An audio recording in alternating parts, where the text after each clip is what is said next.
Hello guys, welcome back to the channel. I go by J2ATV. Today we're going to be discussing something a little bit different from the Avatar stuff. Thank you guys so much for all the new subscribers that continue to flow in day after day. I'm going to keep the content coming to the best of my ability, and hopefully I get better with every single video. Smash the like button if you're new. Also consider subscribing so that you don't miss any of the Avatar, TV, or other anime content that we're going to be covering on this page. With all of that out of the way guys, today we're going to be covering a little bit of DBZ, Dragon Ball Z. We're going to be exploring one of the topics that gets debated and discussed a lot and has honestly become a meme. Is Goku actually a terrible father?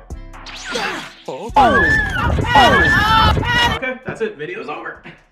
No, but actually, is Goku actually as bad a father as all the memes paint him out to be? For starters, when we look at the beginning of the series, Raditz, Goku's brother, comes to Earth in search of Goku and tries to recruit him to come join the Saiyans. Goku is very defensive of his home and his planet and what he knows to be true. He doesn't even know he's an alien at this point. He stands his ground, fights Raditz, and tries to save his son. Ultimately, Raditz ends up getting the upper hand, flies off with his son, and that is Goku's main focus becomes, I've got to get Gohan back. He ends up actually even sacrificing his own life for the sake of trying to get his son back. So in the case of Raditz in the beginning of the series, I would argue that Goku's actually not a bad father in that sense. Then in the events that follow his death after Raditz, like a lot of people talk about how Piccolo's Gohan's real dad and how, you know, Piccolo treated Gohan way better than Goku ever did, but I would argue that Goku wasn't actually a deadbeat dad. He was just dead. When it comes to the relationship between Gohan and Piccolo, I would look at it more as a uncle, like that cool uncle that looks out for you relationship more so than a father-son. Like in the beginning, Piccolo was kind of a dick to him, to be honest. Gohan was 4 years old at the time. He just leaves him out in the woods, and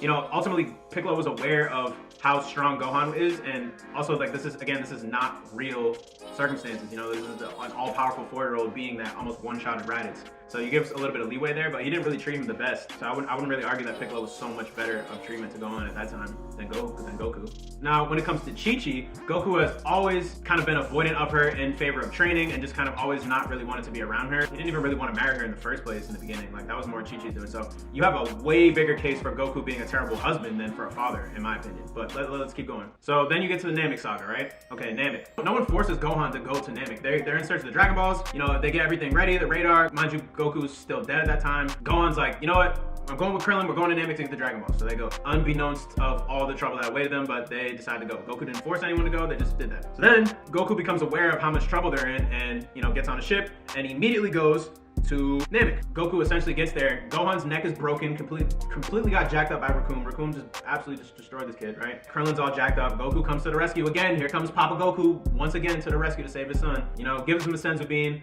good as new, pops up, gets a nice little Genkai boost, gets some extra Saiyan power, you know? So then you have this instant that pops up, right? Where Goku goes Super Saiyan and, sorry, my phone just made a little weird noise. Right, so Goku goes Super Saiyan. He has the urgency telling Gohan, like, I got this, like, get out of here. And then he ends up having to scream at him. You know, I don't think he screams at him with the intentions of being a bad dad. He's screaming at him with trying to convey the urgency of which he's trying to get Gohan to get away and go to safety. I guarantee you most dads would probably do the same thing. So then afterwards, everyone is transported to Earth. You know, they try to wish him back, like, to life, but they realize he's still alive. And then Goku, like, after having been requested to return to Earth with the Dragon Balls, he declines. And then everyone makes the argument like, oh, Goku's a bad dad because he, instead of coming home to his family and being alive, he decides to stay and train.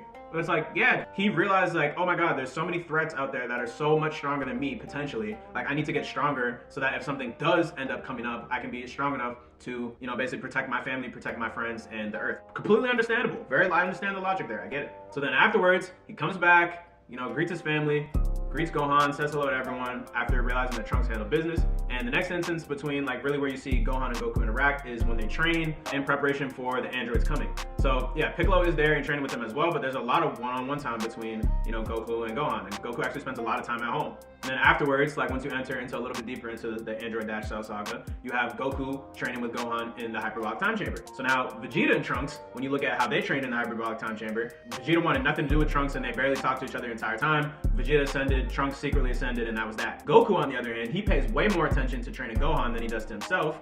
Goku's overall goofy personality versus Vegeta's no nonsense. Like, there's so many variables. Gohan and Goku end up training together. Goku puts a ton of effort into getting Gohan strong and making him a Super Saiyan, and that in turn helps Goku get stronger as well. But Goku in the hyperbolic time chamber comes to realize that Gohan has this massive amount of power that's kind of untapped, and he realizes that he should go all in on that and basically bet on his son and bet on the secret power, and that is basically going to be their way to defeat Cell. One thing about Saiyans, extremely overconfident. The more powerful they get, the more that character flaw is amplified even worse. right? That we know that to be true. We see it with Vegeta all the time. He gets his ass kicked, he comes out all tough, gets his ass beat, gets stronger, gets his ass beat. We've seen this. So Goku, kind of, you know, being a proud father, has that overconfidence push off into Gohan. And we see this with a lot of people's strong argument towards Goku being a good father is the Senzu Bean incident, all right? So the Senzu Bean incident. Essentially what happens is Goku goes toe-to-toe with Cell in what, in my opinion, is, if not one of the best fights and most underrated fights in Dragon Ball Z, right? Basically has Cell use half his power, wears him out a little bit, right?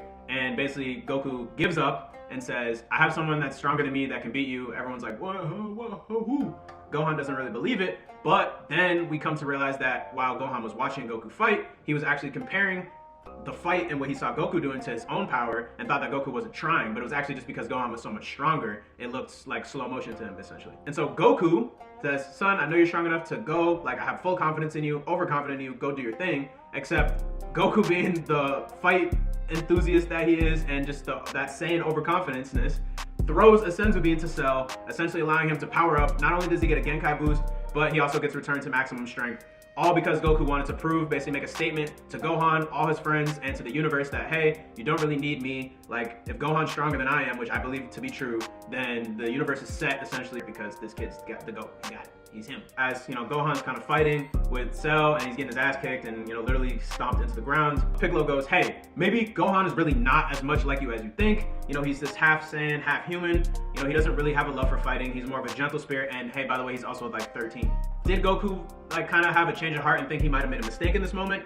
Maybe, kind of, yeah. But, you know, ultimately it ends up paying off in his favor. Gohan does end up defeating Cell. Was that a bad decision for Goku to give Cell Senzu Bean? Probably. Would most dads put their son in that type of position? Probably not. But also, we're not in their world. A lot of dads in real life do actually get really overconfident in their sons or try to live vicariously through their sons and push them past even what they believe to be their potential or what a lot of other people would, you know, consider to be not fair or pushing too hard, essentially. You see that a lot in sports, like, you know, the over pushy dad that like is pushing their kid to, you know, become this sports phenom and they may not even really want to, but the dad can see the potential and they push. Sometimes it works out, sometimes it destroys relationships.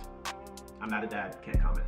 But yeah, ultimately, even after Goku makes all the mistakes, Gohan's arrogance ends up getting Goku killed because Goku sacrifices his life to save the Earth from Cell when he's about to blow himself up. His last words to his son is, I'm proud of you. Good dad, you know? Bad mistake, but I think that's a pretty good, decent dad moment, I'm not gonna lie. There wasn't really anything selfish about his decision to do that. Like, he was just trying to be a good dad and make up for his son's mistake. And Goku ultimately ends up helping Gohan, like whether that's actually helping him or just in spirit is up for debate, but he helps him nonetheless defeat Cell, bring peace to the world, and then, you know, you kind of transition into the next saga. But another point for Goku not being the worst father in the world is he actually breaks the rule of the dead not coming back to life unallowed on multiple occasions.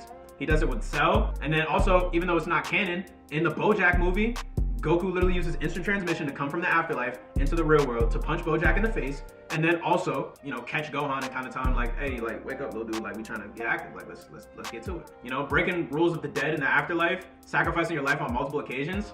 I don't know if Goku's really as bad a dad as he gets, as the rap says, I don't know. So then again, you know, Goku kind of dead, decides to stay dead so he can train more. Like Goku mentions, he's kind of better off dead. Like, a lot of the problems, almost every single problem actually, spanning all the way back from Dragon Ball to Dragon Ball Z, has been either caused by Goku or just as a result of his existence. Like, you know, Raditz came to Earth looking for Goku, his brother, so he could bring him back to the Saiyans and work under Frieza, which ultimately led to Nappa and Vegeta coming to Earth, like basically to figure out what happened to Raditz, which then ultimately leads into the Frieza saga. And then Frieza comes to Earth looking for Goku to exact revenge for the Namek stuff. Then from Dragon Ball, the Red Ribbon Army, Dr. Gero creates the androids and Cell to exact revenge on Goku for destroying his army, like when he was a kid. Totally get him being like, you know what, let me just stay dead. Like, I don't necessarily want to do this, but I think it's for the greater good. And again, a great like person, dad move, whatever you want to call it. I don't see that as being a bad father, really. When we look at it from the perspective of his kids, Gohan doesn't really seem to have any issue with Goku, honestly. He misses him a lot, like any kid would. Ultimately, he looks up to him and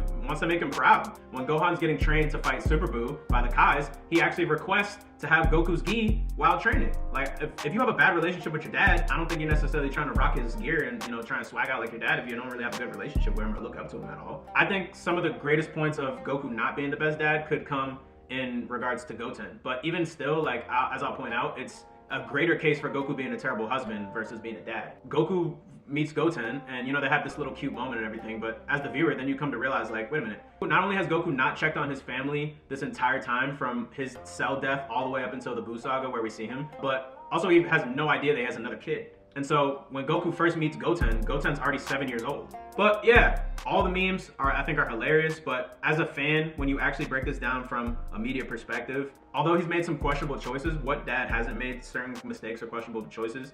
And I honestly don't know that you can say that he's a bad dad. I think it's up for debate, and it depends what your definition of a good father is. But ultimately, I think he's done a lot of very honorable things as a dad, and I don't think it's as black and white as the memes or the fans might suggest. Let me know what you guys think. Let me know if I missed any valid points, either for or against Goku being a bad dad, and let me know what you guys think in the comments. As always, thank you guys for watching. I'm gonna get back with more Avatar content, but also start expanding into some other topics and other TV shows and media. Like always, please leave a like and subscribe.